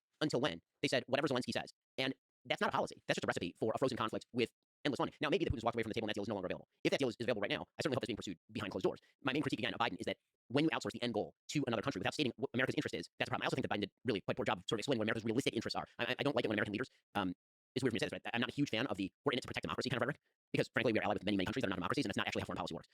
We should, as an overall, 30,000 foot goal, advance democracy and rights where we can. But the reason that we were fighting in favor of Ukraine, and when I say fighting, I mean giving money and giving weaponry, the reason that we were doing that in favor of Ukraine is not because of Ukraine's long history of clean voting and non-corruption. The reason that we were doing that is to counter Russian interests in the region. I mean, it was a pure realpolitik play. And that realpolitik play is hard to deny no matter what side of the aisle you're on. I think that what many Americans are going to are reverting to is we have no interest there. Why are we spending money there, not spending money here, and that kind of stuff. And that argument can only be applied unless we actually articulate the reason why it is good for Americans beyond simply the ideological for the United States to be involved in a thing. So, for example, I think right now, when Biden is talking, I think that what Biden just did, the United States as we speak, is striking the Houthis. I think that that's a really, really good thing. I think that's a necessary thing. I think American people should understand why that is happening. It's not because of quote unquote ideology. It is, I mean, on a very root level, but really it's because you're screwing up the straits. I mean, you can't do that. You can't screw up free trade. And Americans have an interest in not seeing all of our prices at the grocery store double and triple because a bunch of ragtag pirates, akin to the Barbary pirates from 1800, are bothering everyone. Right? So Ben said a lot there. Do you disagree with any aspect on the Ukraine side? A little bit, yeah. I think on the macro, I agree. Maybe we get to weasel a little bit on something. On the final thing that he said, though, I wish that Americans could have honest conversations about foreign policy. I think that it would just be better for everybody. I don't know if it's Red Scare after the Cold War, where it was like literally, the behemoths, we're fighting against communism, and we felt like after 91, every single foreign policy decision needs to be able to be explained in like 7 words, like he's the bad guy, and that's it. I wish we had more honest conversations about what our foreign policy interest is in a particular region, because I don't think most Americans honestly could even articulate why Israel would be an important ally, or why it's important to defend Ukraine against Russia, or why should we care about Taiwan at all. I don't know if most Americans could articulate anything there, even though they might have very strong opinions about why we ought to be involved in certain conflicts. So I do agree with that. I wish we had more honest conversations about foreign policy. In terms of how Biden has handled Ukraine, the things that I liked the most were, one, that he was very clear in the beginning about what we wouldn't do. So Biden saying that we're not going to do not a red line, no fly zones over Ukraine. We're not going to be deploying troops on the ground in Ukraine. We're not going to be doing anything that would have U.S. soldiers and Russian soldiers crossing swords with each other. That's not going to happen. I like that he made that very clear at the beginning. And I like that he coalition built between NATO and the EU to get people to send funds, training, soldiers, airplanes, and everything to Ukraine. I thought those two things were really good. In terms of basically writing Zelensky a blank check, I would like to hope that Biden and the entire United States learned a lesson from Iraq and Afghanistan, that open-ended missions with unlimited budgets and no clear goal are like the worst foreign policy decisions you can ever do. They've like defined U.S. foreign policy for the past 2 or 3 decades, which is unfortunate, but seems to be probably define a goal. My feeling would be, and this is just a feeling, I don't know if internal cables have leaked that otherwise, is the Biden administration has probably always had a quiet position of at some point there's going to be an off-ramp here. And I think even a month or two ago, I think those talks were being leaked, that discussion had begun with Zelensky looking for an off-ramp. But publicly, of course, the United States is never going to come out and say, we're going to support you guys to fight as much as you want for 3 months. And then after that, it's no more. Obviously, that can't be the statement. It's always going to be that we're going to support you in your fight against Russia. Yeah, we tried that under Obama with Afghanistan. It was terrible. Sure. Yeah, you can't escalate the troop levels to X, but only for 6 months. Yeah, you just can't do that. It's always going to come off as we're going to support you forever, and as long as it takes, and as long as you need, whatever we have to do to defend freedom and democracy in your country. And any other statement would be absurd. So I can understand why it feels like on a public level, a blank check and an indefinite time period was granted to Zelensky, but I don't think that's going to be the case. I think, I hope we've learned our lessons in the Middle East about the forever wars, that this isn't going to be a forever funding to Ukraine to fight for as long as they want. I do disagree. I feel like we're playing a little bit retrospectively, saying that like, well, it's obvious that they're not going to capture the Donbass. It's obvious that they're not going to capture Crimea. I agree for Crimea, that was incredibly obvious, but it was also really obvious that in 2 weeks Russia would own Kiev and Ukraine was going to be Belarus 2.0. I think that even for a lot of military people and analysts around the world, that was an expectation, or at least a significant probability. Nobody knew, the phrase that's thrown around now is paper tiger, that Russia's military was as ill-equipped as they were. So I can understand why, especially if you're Ukraine and if you've repelled an invasion from one of the world's largest armies, why you might feel like, well, fuck it, let's fight for a few months, let's fight for a year, let's see what happens. And I can understand the United States supporting them, but I agree that there has to be some reasonable off-ramp. We're not going to fight forever. I think the U.S. State Department has already begun those conversations with Zelensky to look at what that off-ramp looks like. But yeah, I'm not too sure. Other than like explicitly stating publicly, like you can only fight until this date. I don't really know what else I would change. I don't think the Biden administration should have done that. I don't know what else. Do you think Biden should cut this deal on the funding? Meaning there's this $105 billion deal that's been held up by debate between Republicans and Democrats over border, right? So basically, it contains $60 billion for Ukraine, $14 billion for Israel, another several $billion for Taiwanese defense against China, and then includes some border funding and some border provisions. Republicans want the border funding and the border provisions because we can get into the illegal immigration issue, but that's a pretty serious issue. And Biden and Democrats have been unwilling to hold that up, and that seems to me like just from criticizing Republicans and Democrats, seems like political malpractice. Meaning there's a widespread perception in the United States that the border is a disaster area. Joe Biden wants these things, and Republicans just stop funding them. These things. If he caves on the border stuff, he gets all the things that he wants, and he's going to be able to go back to the moderates in the country and say, I did something about the border. It seems like such an obvious win. If he caves on the border stuff, on the Ukraine stuff? Yes, because then he gets the whole package. I mean, he can go back to his own base and he can say, listen, guys, I wanted to be easy on the border. The Republicans forced me to, but we needed the Ukraine aid. We needed the Taiwan aid. Right? Yeah. Like you're going to be more educated than me on this. I don't like, or maybe I just don't know enough. I don't like the principle that when we negotiate things in the United States, there's like 50 million hostages at all points in time for every single thing. Like, oh boy, here comes the debt ceiling. What do Republicans want? What do the Democrats want? Oh boy, like we can't fund our government. But I mean, obviously the argument is going to be that if the Ukraine funding doesn't come in this bill, and if Biden and his administration feel like it's really important, that unilaterally, but as a single issue, it's not going to pass. So I would say that at this point, and I don't know what the conversations look like between the Biden administration and Zelensky, I would say at this point that it's probably fair to start making contingencies on the money that we give to Ukraine. That listen, like this conflict has waged on now. Like now we need to start looking for potential peace. We can't just write you an unlimited check. So I mean, if those strings are attached, I'd be okay with it. But the broader question of like, is it okay to make this particular piece of legislation with all this funding contingent on Ukrainian funding? I mean, that just seems to be the way the government works now, unfortunately. Quick pause. Bathroom break. One of the big issues in this presidential election is going to be January 6th. It's in the news now, and I think it's going to become bigger and bigger and bigger. So, question for Destiny first. Did Okay, Donald they are getting juiced up, I Trump guess. incite an insurrection on January 6th, 2021? Absolutely. This is probably ignoring every other issue we've talked about, which I think there are plenty that I would say disqualify Trump from holding office. I think that the conduct and the behavior leading up to and including January 6th, I think is wildly indefensible. I am excited to see them try to, the 3 to 4 stages are the taking what I think any reasonable person would take knowingly false information about elections being rigged or ballot boxes being stuffed or Ruby Freeman, running ballots 3 times in Georgia, taking that knowingly false information and trying to call state secretaries and stuff to have them flip their electoral vote. That was horrible. The plot that Eastman hatched in order to have these like false slates of electors where all 7 states had citizens go in and falsely say that they were the duly elected electors that could submit votes to Congress. That was insane. That happened. Asking or begging Pence to accept these false states of electors initially and then just say you should just throw it out completely and throw it to the House delegation, which was majority Republican. That was absolutely unbelievable. And then on the day of January 6th, trying to capitalize on the violence by him, Giuliani, and Eastman making phone calls to senators and congressmen saying, well, don't you think maybe you guys should delay the vote a little bit? Don't you think they're just really mad about the election? They said to McCarthy, they're more upset than you. And his utter dereliction of duty in not doing anything to stop the rioting that happened on January 6th. He was too busy taking advantage of it. I think all of these things are horrible. I look forward to seeing the Jack Smith indictments play out in court, maybe even the Georgia RICO case. But Yeah, it doesn't do anything I to think all of stop these the things are riot. unfathomable. I think when you look at the plot from start to finish, clearly the goal the entire time was to circumvent the peaceful transfer of power. That was the goal from start to finish, whether it was through false claims, whether it was through illegal schemes, or whether it was through violence at the Capitol to delay the certification of the vote. So I'm glad you're excited. It's always fun. So there are 2 elements to incitement and insurrection. One is incitement, the other is insurrection. So incitement has a legal standard, so does insurrection. Neither of those standards are met. So if you're asking me, morally speaking, did Donald Trump do the right thing between November 4th and January 6th? I said I will continue to say no, he did not. I think he was saying things that are false, just factually false about his theories with regard to the election, about the election being stolen, about fraud. This is all adjudicated in court. He did not even bring many of the claims he brought publicly and all the rest of that. If we're talking about incitement of insurrection as legal standard, it doesn't meet any of those standards. When it comes to incitement, it has to be incitement to immediate lawless action. That's the standard for incitement. And I'm very meticulous in how I use this because I happen to speak publicly a lot, and that means there are lots of people listening to me, which means some of those people are probably crazy. And some of them may go and do crazy things. I incite them. The media tends to use the word incitement very loosely with regard to this sort of stuff, in the same way that Bernie Sanders incited the congressional baseball shooting. He did not. Bernie Sanders has a lot of things I disagree with. I think Bernie's a schmuck. Doesn't matter. He did not incite that. So saying bad things is not the same thing as inciting violence. Inciting violence, the legal standard in the United States is I want you to go punch that guy in the face. That's inciting. With regard to insurrection, typically in insurrection, and there are some descriptions in case law, though none in statutory law, as far as I know, the typical description in case law is the replacement of one legitimate government of the United States with another by violent means. The notion that Donald Trump coordinated any such insurrection is belied by the FBI itself. The FBI put out a report in I believe it was August of 2021 suggesting that there was no well-coordinated insurrectionist attempt coordinated by the White House. In fact, what you had was Donald Trump thrashing around like that weird alien in the movie Life. I don't know if you ever saw Jake Gyllenhaal, where he's like thrashing up against this glass box, just an alien just thrashing up against the glass box. That I think is more what you were seeing from November 4th to January 6th. And then again, the claim that January 6th itself was an insurrection. So virtually, I'm not aware that anyone was charged with actual insurrection. There were some people who were charged with seditious conspiracy. There are insurrection statutes that do exist. No one was charged under those particular statutes. There were some people who you could say informally had insurrectionist ideas. Those would be people who want to hang Nancy Pelosi or kill Mike Pence, and those people are in jail right now. And the election went forward. The election was certified. Mike Pence presided over the certification. McConnell presided over the certification. Joe Biden has been the president for the last 3 years. So Donald Trump, by the way, was still president at that point. If he actively wanted to do what other people who have actually launched coups have done, he would have theoretically called the National Guard not to put down the riot, but to actually depose the sitting government of the United States in the name of a specious legal theory. He did not do that. He did not attempt that. Nobody working for him did that. The most you can say, I think, about what everybody was doing is that, and I don't want to say everybody. We don't talk about Trump because it's really about Trump. He used a phrase that Trump was disseminating knowingly false information. The word that's carrying a lot of weight there is the word knowingly.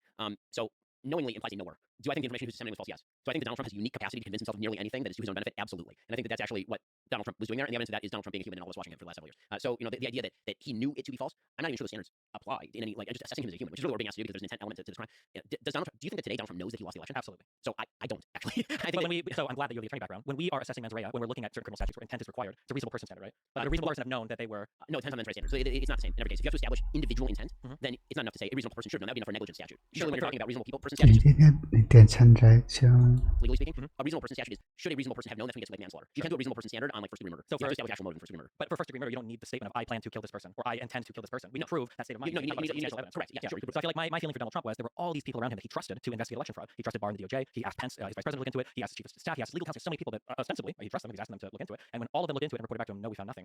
Unless we're going to literally make the concession that Trump might actually be a delusional psycho man, at that point should he not have realized like, well, okay, maybe. I think he should realize the day of the election that he lost the election. But that's not. But I'm saying that, like, at that point, should he not have known that for him to go and propagate those claims that he asked all of the people he trusted to research, and then for him to take those claims to Michigan and to Georgia and then publicly and to try to convince people to throw out the election, you don't think that you're doing the same thing? You're referring to should a reasonable person have known? Yes, a reasonable person should have known. Did Donald Trump know?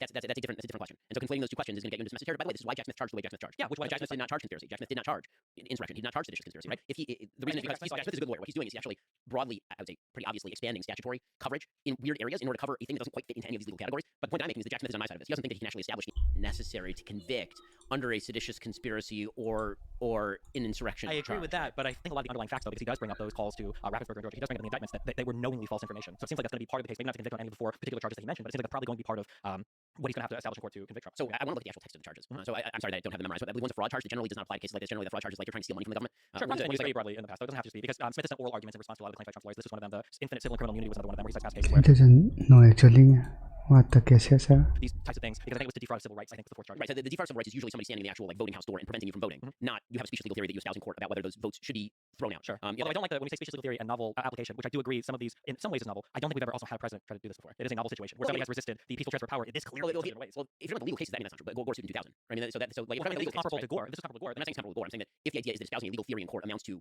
de facto some form of election denial or interference in some way, that's not, as a general principle, it's over-inclusive. Sure. Gore wasn't trying to decertify the vote, though, for states, right? They challenged their thing to the Supreme Court, they lost the case in the Supreme Court, and then power transfer happened. Right, and Donald Trump had a bunch of legal challenges, and then he had a rally, and there was a riot, and then he left power. Yeah, but the Eastman theory of But he doesn't believe in the court. Pence could do in Congress is a far cry A away. truly shitty theory. I mean, make a mistake. It's But not really just shitty. I think that if any Democrat had done this, I feel like we'd be looking at it in a far different lens.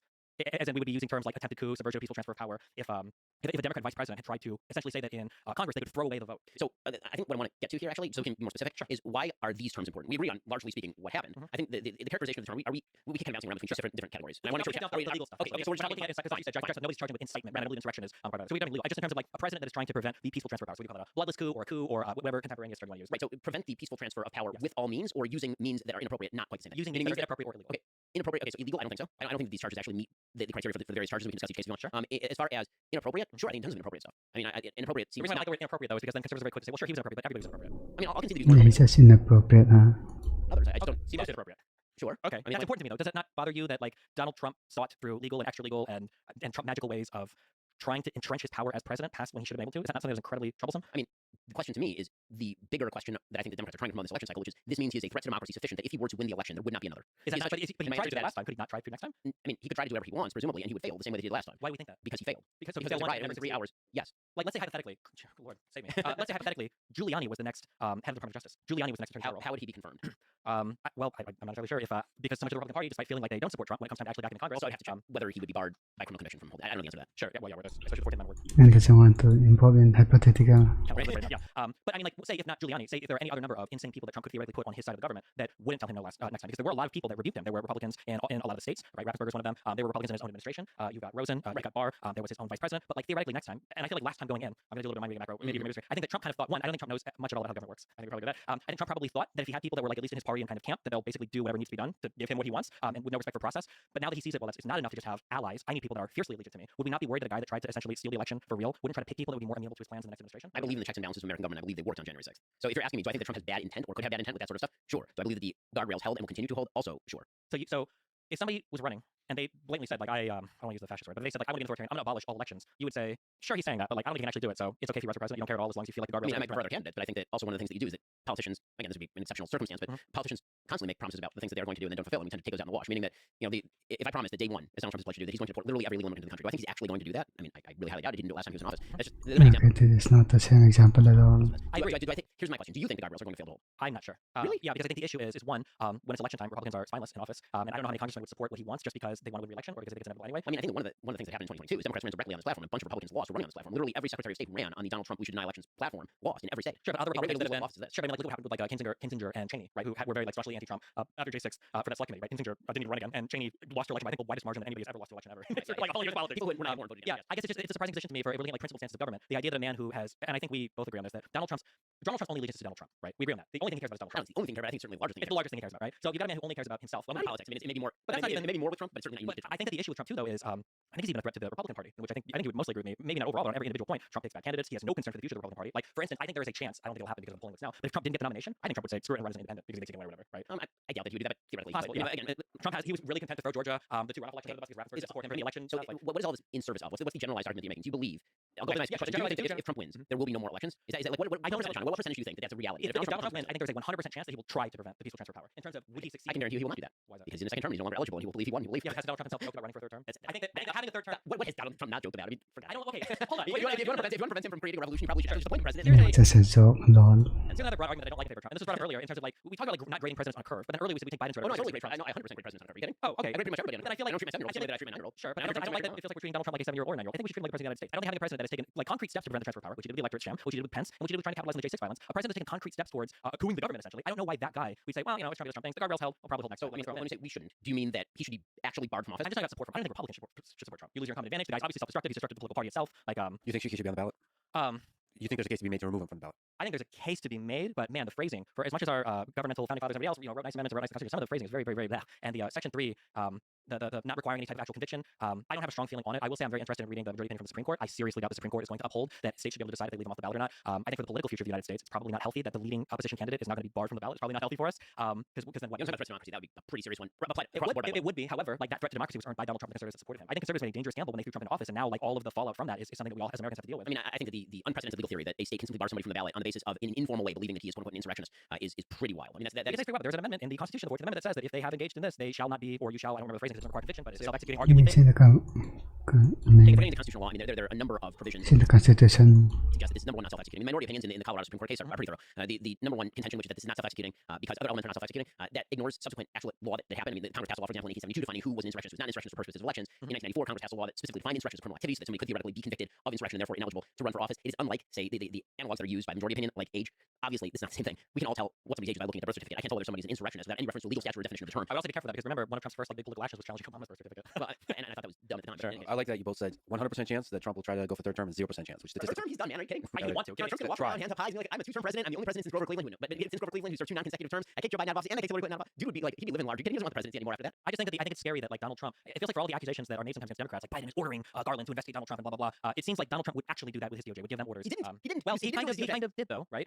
So for instance, with Jeffrey Clark went to Rosen and Donahue and said, hey, listen, I need you guys to sign off on a letter that we're going to use essentially to bully states into overturning their elections by saying we found significant election fraud. And part of that threat was Jeffrey Clark saying, listen, if you're not going to do it, Rosen, Trump's going to fire you and just make me the acting attorney general. That was the threat they carried, and I think Trump repeated that threat in a meeting later on that was like only rebuked when I think like half the White House staff said if you do this, we're resigning. Okay, so it's a slightly different topic because now you're getting into all the election shenanigans and all this, but Trump threatened to fire his acting attorney general if he wouldn't carry the same platform. Essentially, like if Trump could order his DOJ to do something, would he? It's not beyond the pale for him, right? It's not beyond the pale for him to order them to do it, and then it's not beyond the pale for them to reject him doing that, which is the story of his entire administration. Whereas Joe Biden orders his DOJ to do things, and then they just do them. Well, still depending on there.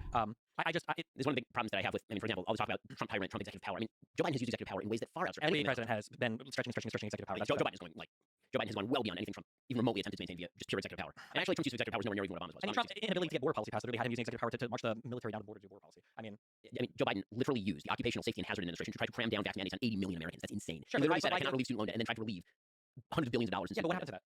It got struck down by the Supreme Court, and then they still did it. Biden brags about it. For what he was able to relieve, which I think related to particular type of student loan debt. But I'm saying like, well, the guardrails are holding with Biden as much as they're holding with Trump. The only difference is that once Biden, exhausts his executive power, he's not running around like is bad. lying to people or trying to extort people or trying to concoct insane schemes. Well, I mean, so here's the way I would think of this. Think of the guardrails holding as the filter. Okay, meaning like the coffee is in the filter. Some of it's what you want to get through and all this stuff. The guardrails prevent the other stuff from getting through. Now the question becomes, what liquid are you pouring into the filter? Okay, meaning so if a filter exists, if the guardrails hold, and if Donald Trump can't steal elections, what's the policy that comes through the other end of the filter? The policy I get from Donald Trump on the other end of the filter is a bunch of stuff that I like. The policy that I get from Joe Biden on the other end of the filter is a bunch of bullshit I don't. So that's the basic calculation. Okay, so then the idea is essentially that Donald Trump's rhetoric is insane, but we don't care. Donald Trump would probably try to steal an election if he could, but he probably won't be able to. He's not going to do it again. I told you. He's not. You don't get any. Why not? Because he won't be eligible to be on the ballot. I mean, by the way, you want to talk about 14th Amendment? That's what the 14th Amendment applies. Okay, that's what it actually applies. Meaning he is not qualified to be on the ballot in 2028 if he's the president of the United States. States can literally, in self-executing fashion, take him off the ballot. Just like he's past the age of 35. Once you've been president 2 times, you're no longer eligible to be president of the United States. Why would have strong legal case to keep him off the ballot? Why would the 14th Amendment stop if Vice President Pence could unilaterally decide to the election? When he's not on the ballot? So now your theory is that he's going to get reelected, and then in 2028 he's not even going to be on the ballot, and he's going to direct his new vice president Kerry Lake to simply declare him president of the United States when he has not been on a ballot. I don't know what the scheme would be. I think we can kind of like laugh and say there's no scheme we could even concoct. But I think the machine gun is going to walk. I think the issue though is that like the idea of electing another president that has tried to circumvent the peaceful transfer of power using extra legal means, and then pretending like we can't concoct a single scheme that he could try to circumvent other legal processes to have a third term or to have a longer term or to install who he wants as the next president. I just when a person's already shown you who they are, and with every single person around him agrees with that, when every single person that's worked with him, say for Sidney Powell, Eastman, and Giuliani, which I don't think anybody would want to throw the line with those three. It just seems wild to me that we would say like, yeah, we're just going to go ahead and trust this guy with another term of president, but like he can't run for a third term, so it's fine. When there's like 50 million other things. I'll make the case that if you want him not to make election trouble, you should elect him president in the next election cycle, and then he will be ineligible. Okay.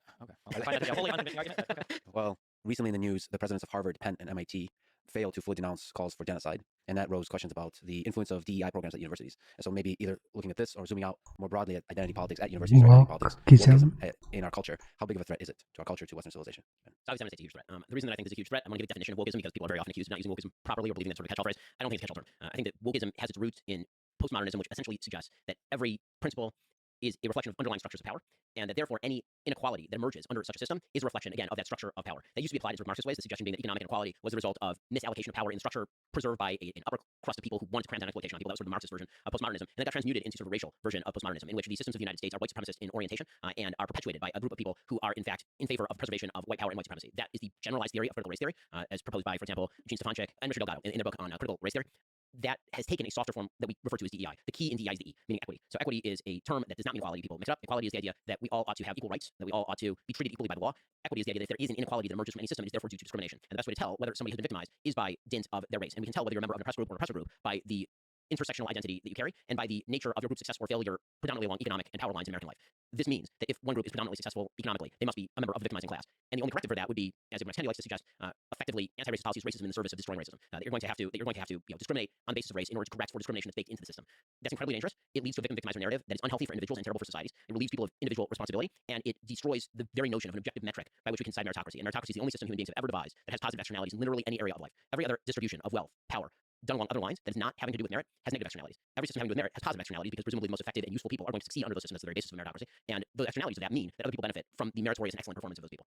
Maybe it would be good to get your comments, your old stomping ground, Harvard. Do you think the president of Harvard should have been fired? I mean, I think she should have been fired out of the plagiarism allegations. I think she should have been fired based on her performance just at that congressional hearing.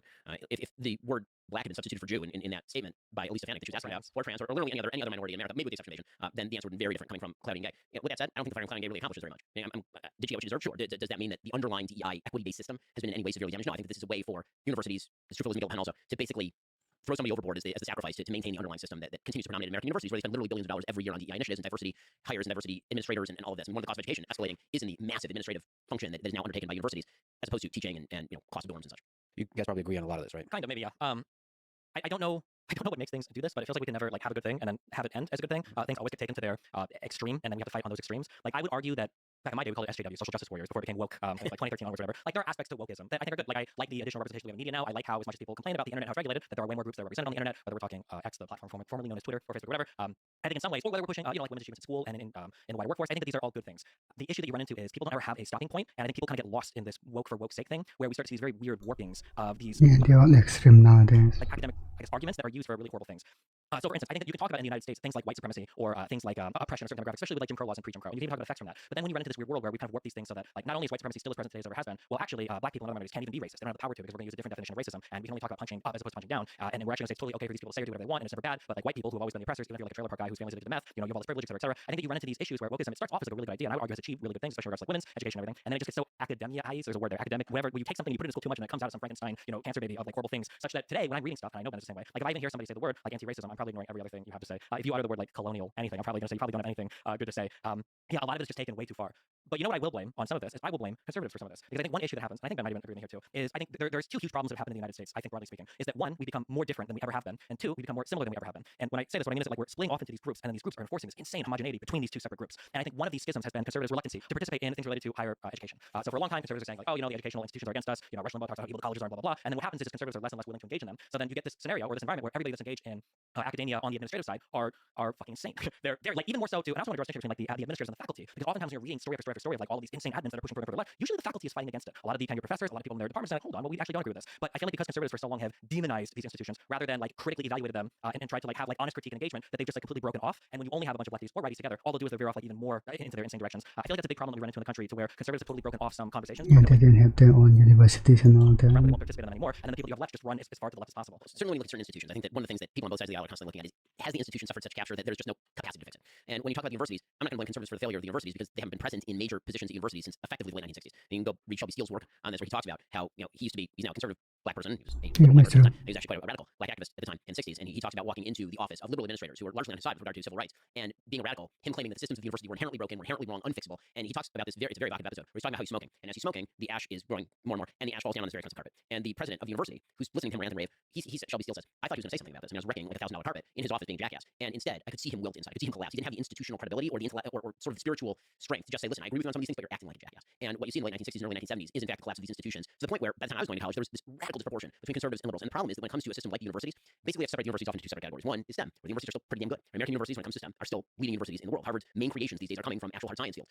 Then you have the liberal arts fields, in which you basically have a self-perpetuating elite, because that's actually how dissertations work. If you have somebody who's very far to the left and you decide that you're going to write a dissertation on the history of American gun rights, the chances that is going to be approved by your dissertation advisor are much lower than if you happen to write something that tends to agree with the political positions of your dissertation advisor. Now, listen, I think there are open and tolerant professors, even in the liberal arts of these universities. I went to these universities. I went to UCLA, went to Harvard Law School. When I was at Harvard Law School, one of my favorite professors was Lonnie Guinier. Lonnie Guinier, they tried to appoint her, at least Secretary of Labor under Clinton, and she was too liberal, and she got rejected. So she was like a full-on communist. By the time I went there, she was great. We had debates every day. It was wonderful. She was writing recommendations for my legal jobs after we left. Randall Kennedy, I agree with him very much. Randall Kennedy was a terrific professor. There are some professors who are like this. Unfortunately, there tends to be in these echo chambers more and more ideological conformity that is rigorously enforced, and it is by left on left. So, for example, when I was at Harvard Law School, the president of the university was another president who ended up being ousted, Larry Summers. Larry Summers had been Secretary of Treasury under Bill Clinton, and he made the critical error of suggesting that perhaps the dearth of women in hard sciences and prestigious positions was due to possibly two factors that people were refusing to talk about. One was the possibility that women actually didn't want to be in hard sciences at nearly the rates that men do, which happens to be true. And two was the distribution of STEM IQ, right, which is something that you certainly were not allowed to talk about. The idea that the men's bell curve when it comes to IQ, particularly on STEM subjects, tends to be shallower than the women's bell curve. So you get to the very end of the bell curve, what you tend to see is a lot of really dumb guys and a lot of really smart guys. And so when you're talking about the top universities, maybe that has something to do with the disproportion. And he's trying to explain that to say that our systems are not discriminating. If we end up with more men than women, maybe more men are applying, more men are qualified. That's quite he was ousted for that by a left-wing faculty and general alum network at Harvard University.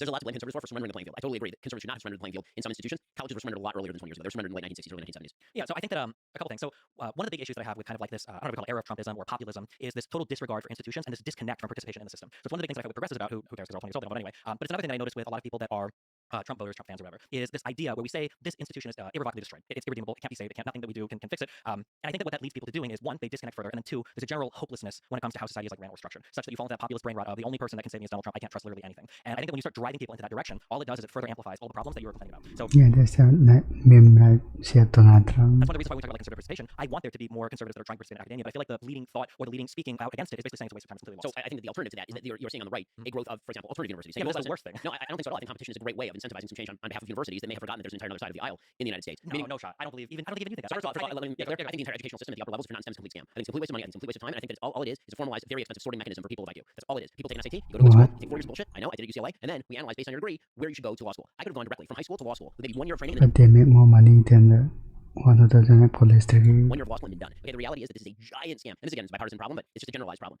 We have, you want to talk about things that hurt the lower classes in the United States? The bleeding of degrees up is so wild and crazy. There's so many jobs in the United States that should not require a college degree that we now require a college degree to do, because there was this weird idea that came over Americans where they mistook correlation for causation. They would say, oh, look, people who go to college are making more money than people who don't go to college. Therefore, everyone should go to college. Well, maybe the reason is because people who are going to college were better qualified for particular jobs because on average, not all the time, but on average, a lot of those people were smarter and making more money because of that. And so all you've done is you've now created these additional layers of stratification. So a person who used to be able to get a job with a college degree now has to have a postdoc degree in order to go get that degree. A person who used to be able to graduate high school, now it's the fact that you got to go to JUCO and then you got to go to college, or nobody's going to look at your resume. It's really, really terrible for people who can't afford all that. It's led to this massive increase in educational cost that is inexplicable other than this particular sort of lead up, and by the way, federal subsidies for higher education. Again, when Yeah, they need more manual labor or something like higher that. education, I'd love for everyone to be able to go to college if qualified to do so and if it is productive. But one of the things I did when I went to law school is I took loans because a bank said I was going to get my money back if I got a law degree from Harvard. But you know, you're not going to get your money back if you're a bank. You're not going to lend to some dude who wants to major in art theory because is that a good bet? There's no collateral. Right? If I get a loan for a house, I can go repossess the house. How do I repossess your garbage college degree from UCLA? There's no way to do that. So one of my this is a broader conversation about education in general. I think the educational system is cruising for a bruising, and I think all that's necessary for it to completely collapse on non-STEM side where you actually learn things is for people who employ to simply say, give me your SAT score and I'll hire you for an apprenticeship directly out of high school. That would cut out so much of the middleman. But as far as the general point you're making about institutions, I may disagree on education and how far it's gone. In general, I agree with you. So in general, I agree.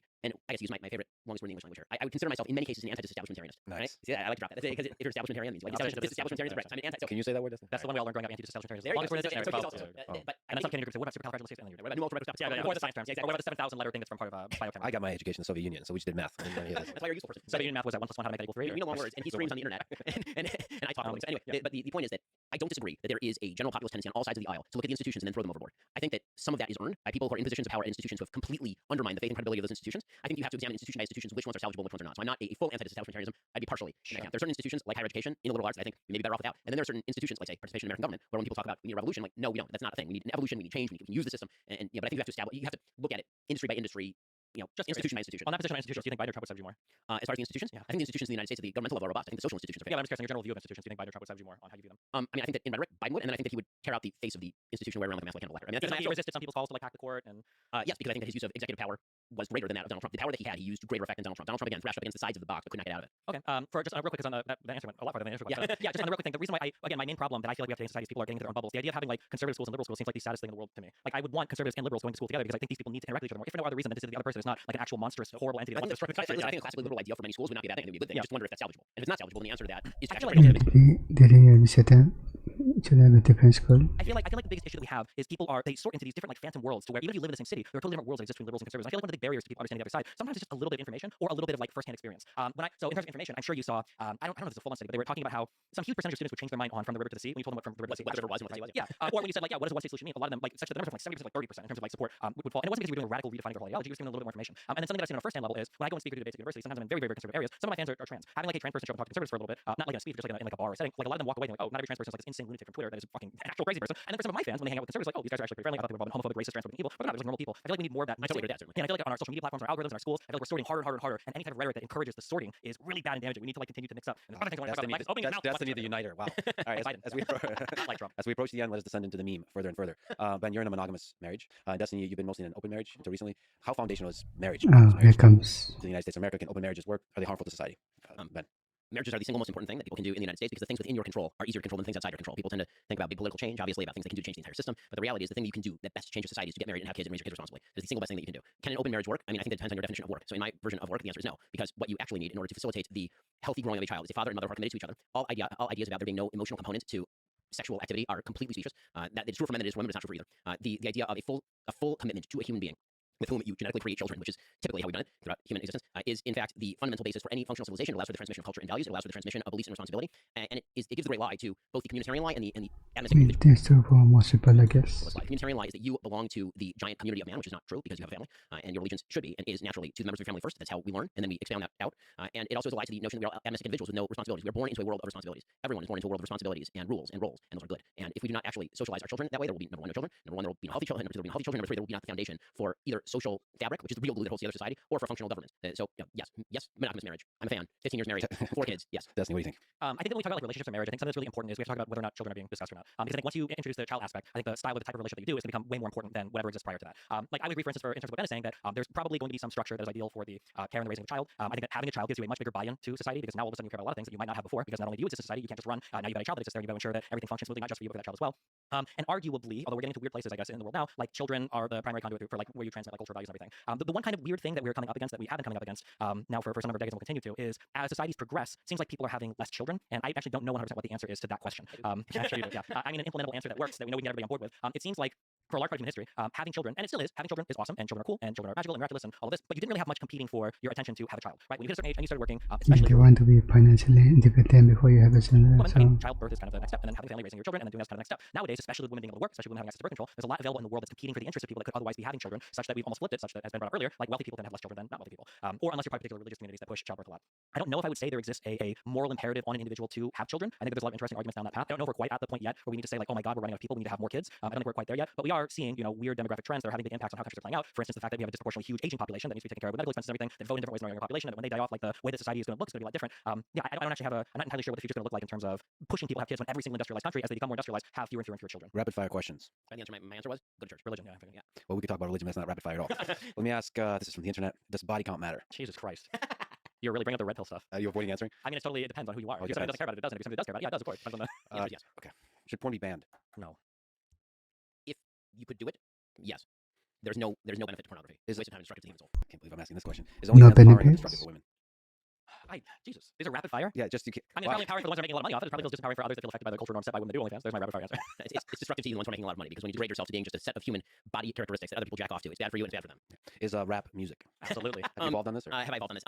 So again, I'm going to go to what's the definition of music. My original argument about rap was that music involves the following 3 elements: rhythm, melody, harmony. Rap typically involves maybe one of those. There may be a melody, maybe sometimes. So it depends on the kind of rap. With that said, I could be convinced on this issue, but listen, I'm a classical violinist. I mean, that's how I was raised. I listen to Beethoven and Brahms and Mozart, like in the car with my kids. So if you don't in the same category as Beethoven, Brahms, and Mozart, I have a very hard time sticking in the same category as that. All right, you're both world-class debaters, even public intellectuals, if I can say that. Jesus. Yeah, I know. You both care about the truth. What is your process of arriving at the truth? I think it's really important to everybody will say that they're objective and that they are nonpartisan. I think it's really important to have mental safeguards for bad opinions. So, for instance, like a couple things that I'll ask myself is, for a particular debate that I'm having, like, can I argue convincingly both sides of the debate? I can't. I won't bother having the debate because I realize that I'm probably too partisanly dug in if I can't even represent like an opposite argument here. Another question that you might ask yourself is like, well, what would it take to convince you out of a certain position? If you feel very strongly that Medicare for all is a good system by which to run the United States healthcare, and so well, what would it take to convince you otherwise? If you can't even fathom like, what would it take to convince you That's true. position? So I think if you go through life saying like, well, I try my best to be unbiased, rather than saying I try my best to be aware of my biases, because the latter is more realistic and the former is literally impossible unless you're a computer. So I think having like actual mental practices that you engage in to try to counter some of the biases that you have is more important than trying to pretend that you're free of all biases and then consuming maybe from one source. So You have to look at both sides. I mean, I agree with a lot of that. I think that the easiest practical guide is read a bunch of different things from a bunch of different sources, and where they cross is probably the set of facts, and then everything else is extrapolated opinion from different premises. That's sort of the short story. So read the New York Times and Breitbart, and they're going to disagree on a lot. But if the core of the story, And the Daily Wire. certainly read the Daily Wire. If you read the Daily Wire and you read the Washington Post, and there's a nexus of the same thing, then you can pretty well guarantee that at least if we're all blind men feeling the elephant, at least if we're all feeling the trunk, we know that there's a trunk there, right? You may not know what the elephant is. And if you're feeling frisky, then watch Destiny as well. You've talked about having a conversation debating Ben for a long time. What is your favorite thing about Ben Shapiro? my favorite thing about Ben Shapiro is, at least when we're in election season, he's very critical of his own party. I appreciate that. I feel like Ben generally tries to adhere more to the fact-based arguments than other conservatives that I listen to, which is something that I appreciate because it's more fun to fight on kind of like the factual grounds of discussing things like foreign policy or whatever, rather than people that only inhabit the idealistic or philosophical grounds because they don't want to learn about any of the facts. So I appreciate that. Ben, you got a chance to talk to Destiny now. What do you like about the guy? A lot of the same sorts of things, but it's really fun to see how you do your process. That is a cool thing. That is a cool thing. It's a gift to the audience because honestly, doing what we do, so much of what we do is sitting and reading and being behind closed doors and educating yourself and talking with people. But getting to watch you do it in real time is a really cool window into how people think and how people learn. So that's a really neat thing. Well, gentlemen, this was incredible. It's an honor. Thank you for doing this today. Yeah, thanks a lot. Thanks for having me. Okay, guys, Thanks for I'm listening to ending this debate there. between Ben Shapiro and Destiny. To support this podcast, please check out our sponsors in the description. Okay. And now, let me leave you with some words from Aristotle. The basis of a democratic state is liberty. Thank you for listening, and hope to see you next time. That was a healthy composition.